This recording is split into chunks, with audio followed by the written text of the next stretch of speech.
Welcome to the Quimby Chronicles Momcast, where we talk about all things motherhood, family, and keeping your sanity through it all. On today's episode, we're talking about seasonal affective disorder, also known as seasonal depression. You ready to join the conversation? Come on in. Hey y'all, welcome back to another episode of the Quimby Chronicles Momcast. I'm Tracy, and I'm here with my co-host, my beautiful daughter Shantae. Hi, everybody. Today we are going to be diving into the topic of seasonal depression, and we are so glad that you guys decided to join us this week in talking about this because we know this is something that's very common and it happens to all types of people, not even moms, not even parents in general. This is something that really happens to it could happen to anyone, honestly. And we decided to, shed some light, shed some of our experiences and things that we do to get through it with you guys. Yep, and we know it's real out here, so we just want to have a real open and honest conversation about how seasonal depression affects all of us. So grab your coffee, your tea, or your wine, because we don't judge, okay? Get cozy, and then let's get into it. Okay, guys, so let's start with a quick breakdown. Seasonal depression, or seasonal affective disorder, SAD for short, is when you get that feeling of when, you're not really feeling yourself, you're feeling blah, just, out of body, in a rut, anything like that is more than just a feeling that you get, like when it's dark outside. It's the type of depression that literally comes with the seasons. It's normally starting around the fall time. It a lot of the times lasts longer than the winter. Exactly. And it's something that can hit hard, especially if you're someone that has a lot on your plate, like Shantae, because she is a mom of two toddlers. And I'm going to tell you right now, one toddler is no joke. So, two toddlers, honey, my hat is off to her. Or if you're like me, I'm a full time mom, I work, I'm a full time mom of two groups of kids. I got high schoolers, and then we have in the house a first grader and a pre K. So, seasonal depression is more apt to affect people like us because we already have a lot on our plate. But life doesn't stop because you're struggling, because guess what? Life goes on. You still got to do what you got to do. And that is the hard part. Right. So if you've been feeling, more tired, irritable, off, anything like that, you're definitely not alone. I promise you that. And there's nothing wrong with you. So let's talk about our experiences so people know that they're not out here just doing it by themselves. There's Okay, so I'll go first. For me, seasonal depression looks like not wanting to do the things that I normally enjoy. And something that I used to do all the time before we moved here, after we moved here, I would always get my cup of coffee. I'm outside somewhere. Now, number one, it doesn't help that it gets darker at like 5 o'clock. I mean, it's getting a little bit better now, but like at one point, I swear 5 o'clock it will be dark. That doesn't help. And number two, it is unseasonably cold in Florida. So I don't get to do that. And not being able to do stuff like that, it just makes me want to do nothing. It just makes me want to stay in bed. I don't want to do no dishes. I don't want to cook. I don't want to like nothing. All I want to do is just lay in bed. I get up and I do the things I have to do, and all that other stuff. Sure. I feel like, some days it just feels like I'm walking through quicksand, like I can't get it together. And even though I've started on meds and I'm doing gratitude journaling, I'm in therapy, still sometimes, some days is rough. Okay. So, and then it's like, I don't know. It's like, what do you do? What's next? Yeah, I definitely feel that. For me, it's definitely the lack of sunlight that our house gets. Because for those of you that don't know, I live in a set of townhouses, and the house does not get much sun at all because we're on the corner, but the corner that we're on, the sunlight is either in the front of the house for some of the day, and then you just have nothing but clouds and all that for the rest of the day. Mm. How our house does not get a lot of sunlight, and I am a sucker for natural light. That genuinely makes me feel better. Opening up the windows when I wake up, that's the first thing I do. I go and open up all the blinds and all the windows because that helps me feel better. So it doesn't really help, like my mom said, that it gets dark so early because we already don't get that much sun, and then the sun is going away fairly early. So that's Yeah. definitely a combination for disaster for me. And if you know, you know, you don't use the big lights in the house. You just don't do it. You don't. You need lamps and ambience lighting and all of the good things, but we don't have that. So it's just been a struggle, honestly. And it's definitely easy for me to feel isolated and holding myself accountable because it's literally me here with two very interesting, very hyper and active toddlers. It's definitely very easy for me to feel isolated because I still don't know very many people here, and people that I do know are through my husband and they work the same time as he does. So it's not really anything for me to be doing, but you know, there are times where I do like to try to step outside for a couple of minutes or something like that just to have a second to myself. But then you guys already know that mom guilt kicks in a heartbeat. So I do need to be better about setting boundaries for myself and making time for myself. But I'm going to fight the guilt this year. This is the year that I fight the mom guilt back. I fight back. So that's what the plan is going forward. Well, and the guilt is real. And the fact that you can recognize it and you acknowledge it, hey, it's progress, okay? Because a win is a win. First step. And, okay, for me, I've just had to lean on therapy and lean on my support system. And, for me, my support system consists of my sister and my two best friends. And there's one of my best friends that we'll send a text here and there and we'll get together for breakfast. But we get together, we have a good key, we laugh, we talk, and I feel so much better. And my other best friend, I talk to her probably almost every day, if not every day. And honey, she is always good for a good laugh, okay? Because she is hilarious. Okay. So, definitely. And if you know my sister, okay, my sister is also hilarious. Okay. So, it helps that I have such a supportive network of people around me. And, my circle, if you know me, my circle is not big. That's my circle right there. Okay. So, I mean, that's what works for me. So, what about you? What helps you, even if it's just a small tiny, we said a win is a win. So, what works for you? Honestly, it's really baby steps in when it comes to getting to the things that I should be doing. So like I said earlier, like opening up the curtains, stepping outside, things like Hmm. that. I am really trying to make it a point, well, not a point. I'm trying to make sure that I have a well established routine because I definitely feel like me and my kids, we thrive on routine. That's just how we work. So I need to do better about getting this routine down, trying to stick to the routine better, being more strict about it. So no, you can do that. Oh, you can do that. Oh, I'll give you an extra Yeah, 30 minutes. No, we need to stick yeah, to the schedule because that is when we seem to be the most successful, is when we stick to our schedule and have it at that. right. And I mean, routines are lifesavers because, honey, without them, routines, like for me, routines are those things that on those days when I don't feel like doing anything, I just go on autopilot. That's what I use routines. And they are lifesavers, but they don't fix everything. So, we got to talk about coping strategies because on those days when you just going through the motions with your routine, then what? So, let's talk about coping strategies. Okay, so coping strategies and resources. One thing that has helped me a lot is music. 1000%. I use music to do everything.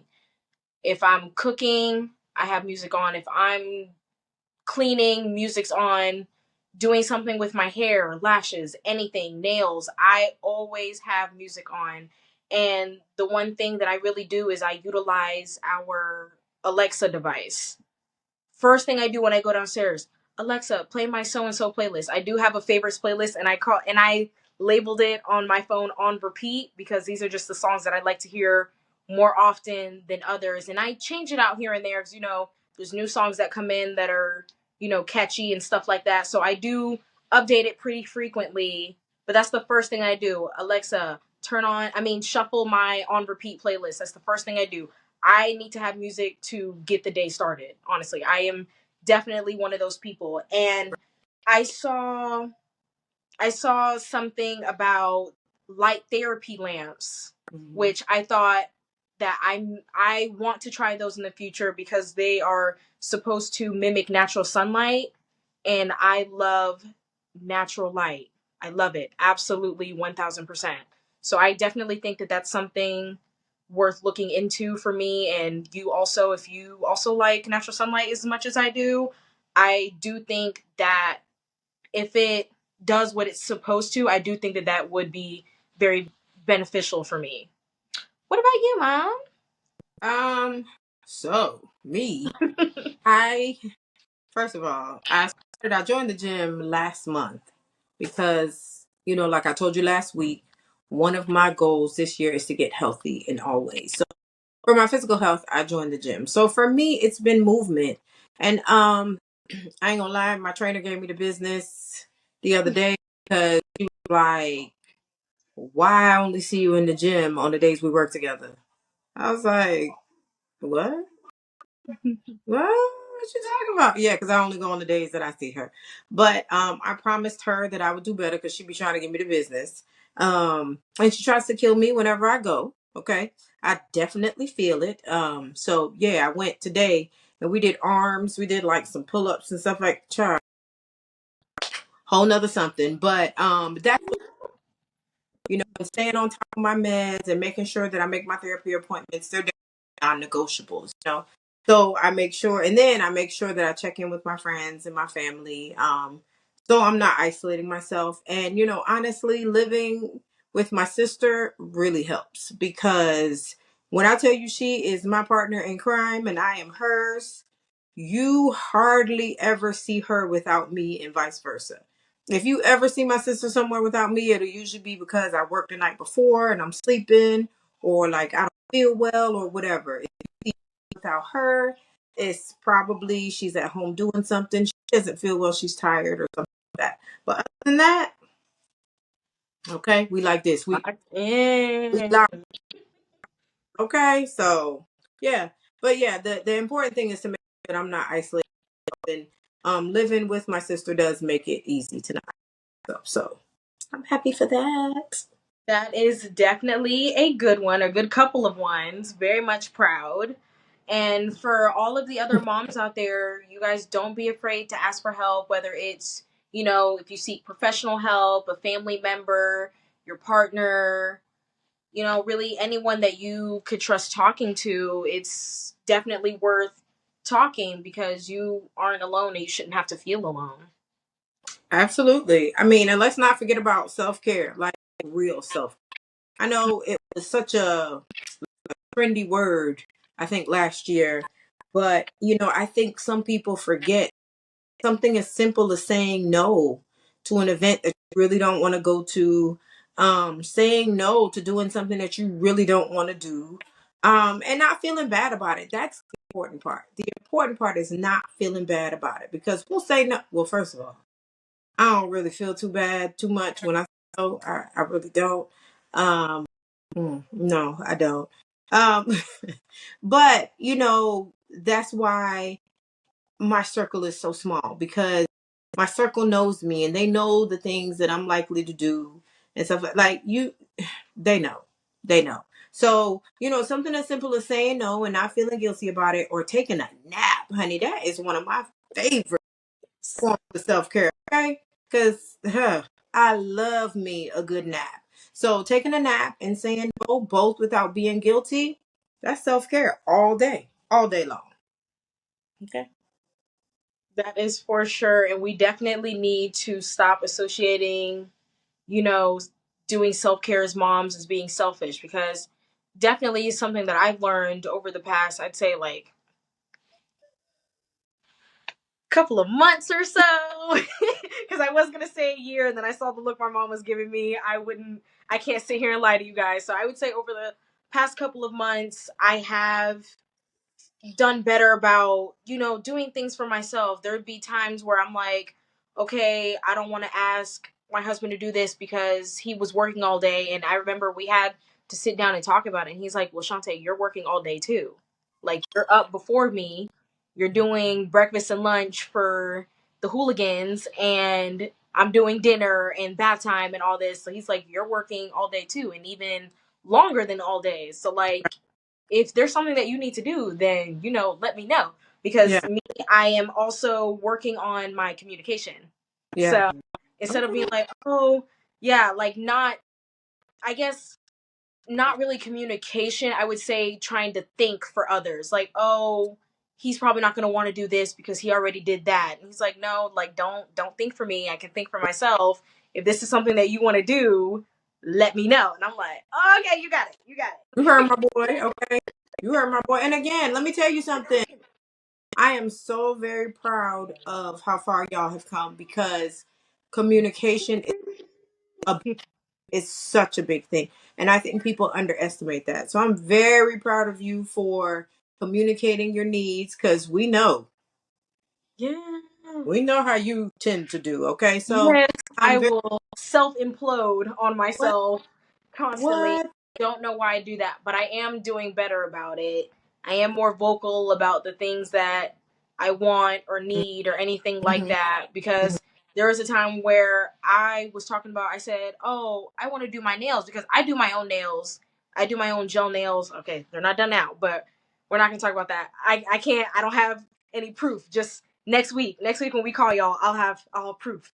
But I do my own gel nails at home, and I'm like, man, I haven't done my nails in so and so weeks. I Mm-hmm. miss having my nails. Da da da da. My husband got dinner for the kids. He bathed them, like, he gave them a bath and put them to bed. Brought them in to say goodnight, and he put them to bed. Also, I could do my nails, and I was like, So, oh, when I communicate, this is nice. This is so nice. partner girl, I love it. I love y'all. I do. I love it for y'all. Really good. Thank you. All right, so that is a wrap for today's episode. First of all, thank you for joining us. Thank you for letting me yak, okay, with you. I do hope that this conversation reminds you of three things. Number one, you're not alone, because you are never the only person going through what you're going through. It's always somebody else going through what you're going through. Number two, don't be afraid to ask for help. And us as moms, we are horrible about asking for help. We try to be super women. And even though we are super women need help too. So don't be afraid to ask for help. And number three, take things one day at a time. Because if you're like me, you be like, oh, well, for example, I'm gonna build this little tree house. But then you trying to hurry up and build a tree house all in one day, and then you mad because you don't have all the tools you need. You need help, but you don't want to ask for help. So, same thing. So just make sure you take things one day at a time, because even though today may be a crappy day, tomorrow's an opportunity for a better one. So one day at a time, okay? Absolutely, guys. That is very important, to pace yourself in life, because that cuts down on, the frustration you would get with yourself or others or anything like that. Mm-hmm. It can be daunting, very much so. Very much so. So if you're struggling, please reach out to someone, whether it's, a friend, any sort of professional help, or even us. You can absolutely contact us, through, you can DM us on DM us. There we go. On Instagram. You guys just ignore that. You can DM us on Instagram, or you can email us at thequimbyqronicles@gmail.com. Any sort of way that you guys choose to reach out to us, we will definitely be a listening ear for anyone. No judgment. We listen and we don't judge. Okay. We For would real. absolutely love to hear from you guys if you chose to reach out to us. 1000%. Absolutely. So make sure that you take care of yourselves, and we will call you next time for the Quimby Chronicles Momcast. Until then, make sure you be kind to yourself and commend yourself on doing the best. We'll see you next week. Bye, guys. Thanks for tuning into the Quimby Chronicles Momcast. Don't forget to subscribe, share this episode, and join us next time as we tackle more of the beautiful chaos that is motherhood.